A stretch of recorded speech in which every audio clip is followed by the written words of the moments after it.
दोस्तों नमस्कार। यह कथा एक ऐसे भक्त की है जिसने अपने जीवन में न तो कभी वैभव को महत्व दिया, न यश को और ना ही कभी सम्मान को, बल्कि केवल सेवा को ही अपना धर्म मान लिया।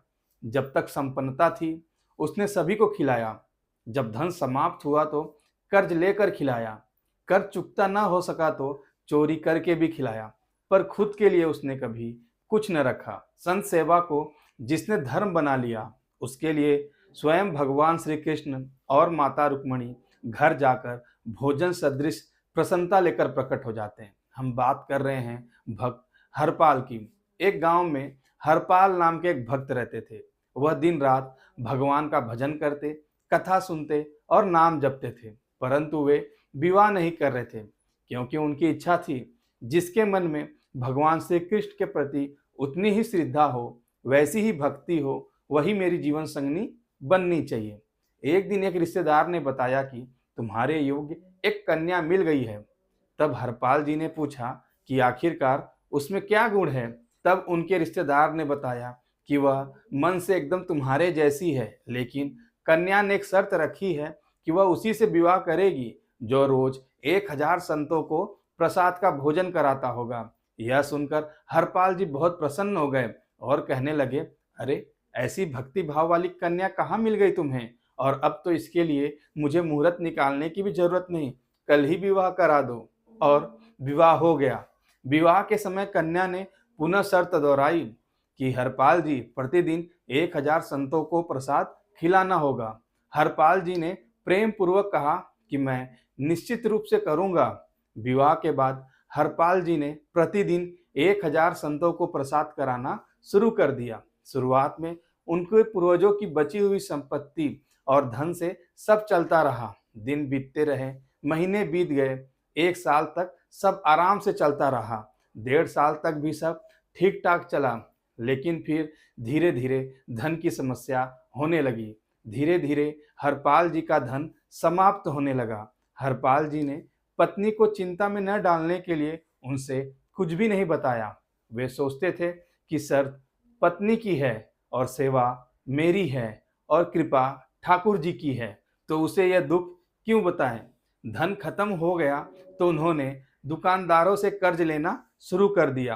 पुराने समय में वह संपन्न थे, इसलिए किसी ने भी उन्हें मना नहीं किया। 6-7 महीने तक कर्ज लेकर भी संतों की सेवा बंद नहीं हुई, लेकिन बाद में जब लोग पैसा मांगने लगे तब हरपाल जी वह पैसा लौटा न सके, तो नगर में यह बात फैल गई कि अब इन्हें उधार मत देना, क्योंकि देने के बाद ये पैसे लौटाते नहीं हैं। इसी तरह धन भी समाप्त और इज्जत भी घटने लगी, परंतु सेवा फिर भी नहीं रुकी, क्योंकि हरपाल जी ने अपनी पत्नी को वचन दिया था।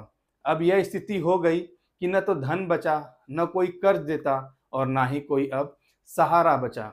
हरपाल जी चिंतित हुए, पर सेवा छोड़ने का विचार भी मन में नहीं आया। सोचे, अगर भंडारा रुक गया तो संत भूखे चले जाएंगे, यह तो मुझसे सहन नहीं होगा। अंततः एक दिन उन्होंने निश्चय किया कि अब मैं चोरी करूंगा, पर किसी गरीब की नहीं, केवल संपन्न घरों से, ताकि उनके रसोइयों के सामान से संतों को प्रसाद कराया जा सके। वे किसी के घर पे धन या गहने नहीं चुराते थे, बल्कि केवल रसोई का सामान जैसे आटा, चावल, दाल, घी, सब्जी ये सब चुराते थे, ताकि सेवा नहीं रुकनी चाहिए, सेवा चलती रही। आखिरकार लोगों ने देखना शुरू किया कि यह तो बहुत ही अजीब चोर है, धन नहीं ले जाता, भोजन सामग्री ही चुरा कर भाग जाता है। तब लोगों को यह समझ में आ गया कि चोर धन नहीं, केवल रसोई सामग्री ले जाता है, तो नगर में चौकसी बढ़ा दी गई। लोगों ने अपने घरों पर पहरेदारी शुरू कर दी। अब हरपाल जी को भोजन का सामान चोरी करना और भी कठिन होने लगा। अब वह सोचने लगे, यदि अब भी संतों की सेवा रुक गई तो मैं भगवान श्री कृष्ण को, अपने ठाकुर जी को क्या मुंह दिखाऊंगा। इस बार उन्होंने उन धनी व्यक्तियों के घर चोरी की रात ढूंढी जो कभी भी संत सेवा नहीं करते थे, जिन्हें वैष्णव सेवा से कोई मतलब नहीं था। ऐसे लोगों से थोड़ा बहुत स्वर्ण भूषण लेकर भोजन की व्यवस्था हो जाएगी, यह सोचकर उन्होंने ऐसे अमीर लोगों के घर पे चोरी करना शुरू कर दिया। पर फिर भी उन्होंने अपने लिए कुछ नहीं रखा, सब कुछ भंडारे में लगा देते थे। जब भगवान ने यह देखा कि भक्त भूखा सो जा रहा है, पत्नी भूखी रह जा रही है, लेकिन संत भूखे नहीं रहे हैं, तब ठाकुर जी अत्यंत प्रसन्न हुए और वो बोले कि इस भक्त ने अपने जीवन में मेरे भक्तों की सेवा को ही सर्वोच्च माना है। और फिर भगवान ने एक निर्णय लिया। भगवान ने निर्णय लिया कि अब उसे दर्शन देकर उसके सारे कष्ट मिटाकर प्रत्यक्ष रूप से उसकी सेवा का उसे फल देना चाहिए। भगवान ने एक बहुत ही सुंदर सेठ का रूप धारण किया। सिर पर जड़ाऊ पगाऊ, जिसे हम मुकुट कहते हैं, उसे पहना। गले में एक भारी हार, हाथों में सोने की अंगूठियां, पैरों में सोने के जूते और हाथ में सोने का मढ़ा हुआ एक बैच, जिसे हम लाठी कहते हैं। तब महादेवी लक्ष्मी ने कहा कि हे स्वामी, आप कहाँ जा रहे हैं? तब भगवान श्री कृष्ण ने पूरी वार्ता बताई। तब महालक्ष्मी ने कहा कि मैं भी चलूंगी, ऐसे भक्त के दर्शन मुझे करने होंगे। भगवान ने समझाया, वह आज हमें पहचान नहीं पाएगा, पर यदि तुम साथ चलोगी और उसके व्यवहार से विचलित होगी तो यह अपराध बन जाएगा। परंतु माता रुक्मणी जी भी सेठानी बनकर साथ चलने की जिद पर आ गई। अब यह स्थिति थी कि हरपाल जी के पास भंडारे के लिए कोई साधन नहीं बचा था, ना ही धन, ना ही कर्ज, ना ही सामग्री। तो वे जंगल के पास वाले मार्ग पर बैठ गए और सोचे कि अगर अब कोई धनी व्यक्ति आएगा तो उसे मैं लूट लूंगा और उससे मिले हुए धन से मैं संतों की सेवा की व्यवस्था कर दूंगा। तभी भगवान सेठ बनकर प्रकट हुए और उनके साथ में महारानी महालक्ष्मी रुक्मणी जी सेठानी के रूप में छन छन करते हुए आभूषणों से सजे सवरे दोनों देवी देवता चले आ रहे थे। हरपाल जी ने दूर से देखा तो मन में विचार आया, अरे यह तो कई वर्षों की भंडारे की व्यवस्था आ गई, इनको पा लिया तो 10 साल तक चोरी नहीं करनी पड़ेगी। हरपाल जी ने आगे बढ़कर प्रणाम किया और कहा, जय कृष्ण भाई साहब। भगवान जी परीक्षा लेने के मूड में लग रहे थे। उन्होंने तुरंत कठोर स्वर में कहा, नाम मतलब भगवान का, हम उन ढोंगियों से बहुत परेशान हैं जो चोरी डकैती करते कहते हैं कि संत सेवा करते हैं। यह सुनकर हनपाल जी ने सोचा, यह तो भगवान विमुख प्रतीत होता है, इसका तो मैं एक भी गहना नहीं छोड़ूंगा। फिर हरपाल जी बोले, इस मार्ग में बहुत चोर रहते हैं, मैं आपको एक गुप्त सुरक्षित मार्ग से पार करवा सकता हूँ, लेकिन पहले मुझे अपने घर पर एक भोजन की व्यवस्था करनी पड़ेगी। यदि आप थोड़ी सहायता कर दें तो मैं तुरंत लौट कर आ जाऊंगा। भगवान ने कुछ सोने की मोहरें दी। हरपाल जी तुरंत उन्हें लेकर घर जाकर संतों का भोजन तैयार करवाया और बोले, आज की सेवा हो जाए फिर इनसे मैं 10 साल का प्रबंध जरूर कराऊंगा। सेवा करवा कर वो वापस पहुंचे और भगवान रूपी सेठ से बोले, आइए अब मैं आपको उस मार्ग से पार करा देता हूँ इस जंगल को। हरपाल जी सेठ और सेठानी को जंगल के भीतर ले गए और जैसे ही एकांत स्थान आया, हरपाल जी ने लाठी आगे रखते हुए कहा, बस यहीं रुक जाओ, अब आप अपने सारे गहने यहीं उतार दो। भगवान अभी भी लीला में थे और वह कांपने का अभिनय करने लगे। माता रुक्मणी जी मन ही मन हंस रही थी और चकित भी हुई। उन्होंने कहा, जो रावण से नहीं डरे, कंस से नहीं डरे, वह अपने भक्तों के सामने कांप रहे हैं। तभी भगवान श्री कृष्ण ने माता को एक कोहनी मारते हुए कहा कि तुम भी कांपो। एक एक करके सेठानी यानी माता रुक्मणी ने अपने सारे आभूषण उतार कर रख दिए और फिर भगवान ने भी अपने गले के हार, कंगन, बाजूबंद और पैरों के कड़े उतार दिए। हरपाल जी बोले, यह बैत यानी जो सोने की लाठी थी, इसे भी रख दो, इससे भी कम से कम 5 से 6 महीनों का संतों की सेवा का प्रबंध हो जाएगा। भगवान बोले, अरे भैया, यह तो बुढ़ापे की सहारा है, यदि मैं इसे नहीं लूंगा तो गिर जाऊंगा। हरपाल जी बोले, संत सेवा के आगे कोई सहारा नहीं है, तुम भगवान से विमुख हो, तुम इसे रख दो, वरना इसी लाठी से तुम्हें अभी मारूंगा। तब भगवान जी ने डर के मारे वह भी रख दी। अब बची केवल एक अंगूठी, भगवान की सबसे छोटी अंगुली में एक अंगूठी रह गई। हरपाल जी बोले, यह भी दे दो।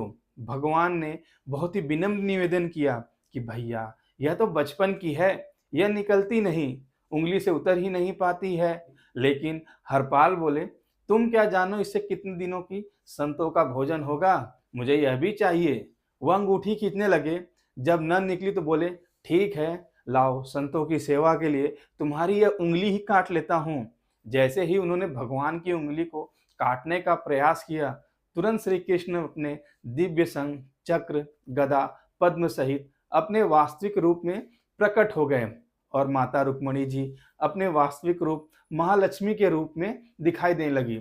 हरपाल जी एकदम स्तब्ध अवस्था में वहां पे खड़े खड़े फूट फूट कर रोने पड़े और उन्होंने कहा कि नाथ, मैंने आपके साथ डकैती कर दी, मैं तो कितना बड़ा पापी हूँ। भगवान ने उन्हें हृदय से लगाते हुए कहा, नहीं हरपाल, तुमने अपने लिए नहीं किया, तुमने सब मेरे वैष्णव की सेवा में लगाया है, इसलिए यह पाप नहीं, यह मेरे भक्तों को पुण्य बांटने का कार्य था। भगवान ने हरपाल जी को अपने सीने से लगाते हुए कहा कि हरपाल, तुमने कभी अपने लिए कुछ नहीं रखा, तुम भूखे रह गए, अपनी पत्नी को भी भूखा रख दिया, लेकिन तुमने मेरे भक्तों को कभी भूखा नहीं रहने दिया। इसलिए यह चोरी नहीं, यह सेवा है। जिन धनी लोगों का भी तुमने धन चुराया है, जिन्होंने जीवन में कभी भी संतों की सेवा नहीं की, उन्हें भी तुम्हारे द्वारा पुण्य मिल गया है। फिर भगवान ने कहा, ये आभूषण और धान्य तुम्हारे जीवन भर की सेवा के लिए पर्याप्त रहेंगे। अब तुम्हें किसी से कुछ भी कभी नहीं मांगना पड़ेगा, ना ही किसी से कुछ छीनना पड़ेगा। भगवान जाने लगे तो हरपाल जी आंसुओं से भीगे हुए बोले कि हे नाथ, आपने मुझे दर्शन दे दिए, मैं बहुत ही कृतज्ञ हो गया हूँ। लेकिन इसका सबसे बड़ा कारण मेरी पत्नी है। अगर उसने इतना बड़ा नियम नहीं बनाया होता, उसने यह शर्त नहीं रखी होती, तो आपके मुझे कभी दर्शन नहीं मिल पाते। यदि आप उसे दर्शन दिए बिना ही चले गए तो उसे मैं क्या बताऊंगा। भगवान हंसे और बोले, तथास्तु। भगवान और माता रुक्मणी एक छोटे छोटे बालक के रूप में प्रकट हुए और हरपाल जी के गोद में बैठ गए। हरपाल उन्हें लेकर घर पहुंचे और पुकारा कि देखो, मैं किसे लाया हूँ, मेरे साथ कौन आए हैं। पत्नी ने देखा तो बोली, अरे कितने सुंदर बालक है। हरपाल जी मुस्कुराए, ये बालक नहीं, ये स्वयं द्वारकाधीश श्री कृष्ण और महालक्ष्मी माता रुक्मणी जी हैं। तुरंत भगवान ने अपनी दिव्य मूर्ति धारण की और दोनों दंपतियों को दर्शन देकर, आशीर्वाद देकर वहां से प्रस्थान कर गए। जो सच्चे मन से संत सेवा, भक्त सेवा और वैष्णव सेवा करता है, भगवान स्वयं उसके घर आते हैं। सेवा में यदि स्वार्थ नहीं है तो हर कार्य पूजा बन जाता है। भक्ति में त्याग हो तो भगवान के दर्शन भी जरूर संभव होते हैं। उम्मीद करता हूँ आपको यह जानकारी पसंद आई होगी। ऐसी ही जानकारी के साथ फिर आपसे मुलाकात होगी। तब तक के लिए बहुत बहुत धन्यवाद।